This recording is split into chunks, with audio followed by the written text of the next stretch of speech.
Bonjour et bienvenue. Aujourd'hui, on plonge dans le vif des relations amoureuses.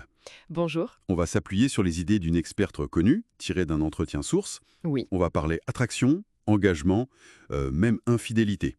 Mais sous un angle précis, celui de l'estime de soi. Exactement, c'est souvent sous-estimé. Prêt pour une exploration qui va peut-être un peu bousculer certaines idées? Allons-y. D'après cette analyse, le point de départ, c'est vraiment le lien très fort entre la valeur qu'on se donne Mhm. et la qualité des relations qu'on arrive à créer. Il faut être lucide sur ce qu'on accepte. Ou pas. Oui, et une idée qui m'a frappée d'emblée, c'est que le vrai sujet, ce n'est pas tellement qui nous attire, comme ça, spontanément, Non. mais plutôt avec qui on choisit activement de continuer, de rester en relation. C'est ça. Qui on entretient dans notre vie. La source dit qu'une faible estime de soi, ça peut nous pousser à tolérer des trucs pas nets, quoi. Tout à fait. Comme l'exemple du partenaire qui appelle seulement à minuit passé. On finit par accepter une dynamique qui nous va pas. Exactement. Et ce mot entretenir, il est vraiment important ici. C'est là que le travail sur l'estime de soi devient puissant. Ah oui. Oui, selon l'experte, quand on guérit cette estime, il y a quelque chose qui change vraiment en profondeur. C'est-à-dire?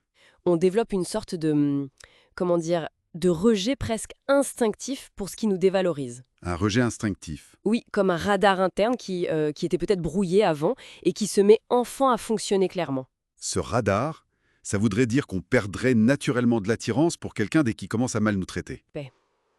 Parce que c'est un peu contre-intuitif, non?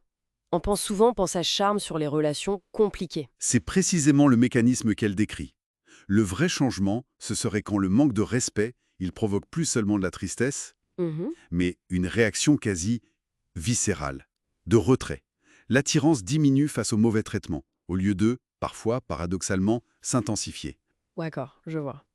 Alors parlons d'un sujet plus délicat à aborder dans cet entretien, l'infidélité. Oui, L'experte, elle avance une observation qui vient de sa pratique clinique. Faut le souligner, c'est basé sur ses cas, elle. absolument, c'est une observation clinique spécifique. Elle note une tendance où certaines femmes seraient plus enclines à tromper, non pas le partenaire toxique, Non?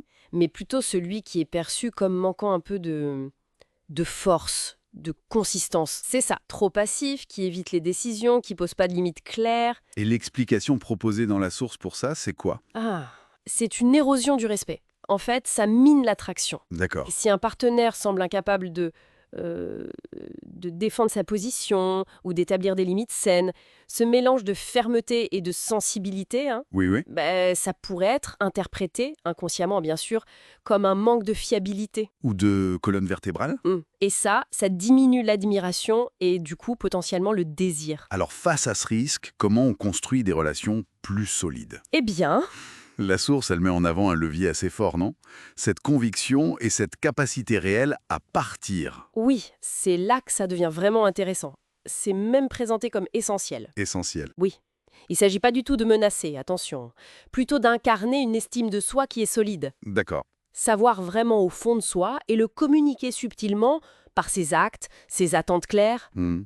qu'on ne tolérerait pas certains franchissements de lignes importants comme l'infidélité, et qu'on aurait la force de partir. Et ça agirait comment?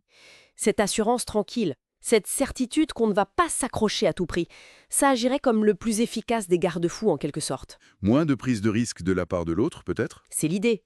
Si l'autre perçoit cette force tranquille, ce respect de soi, Donc, si on résume les points clés de cette source, notre niveau d'estime personnelle, ça agit comme un filtre. oui, un filtre sur qui on choisit de garder près de nous. Et affirmer ses limites, pas comme une menace, mais comme l'expression de notre propre valeur. Exactement. Avec la résolution de ne pas accepter l'irrespect, ce serait la clé d'une relation plus saine. Et peut-être plus fidèle. Tout à fait.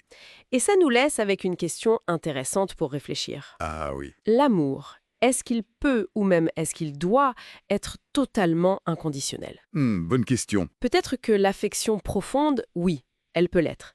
Mais le respect, Le respect, c'est différent. l'experte suggère que le respect, lui, ne devrait peut-être jamais être acquis sans condition.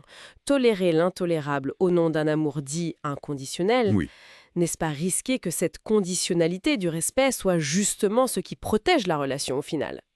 Une pensée à méditer. Une réflexion profonde, en effet. Pour terminer notre exploration, merci d'avoir partagé cette analyse. Avec plaisir. Et merci à tous pour votre écoute. À bientôt pour une nouvelle analyse.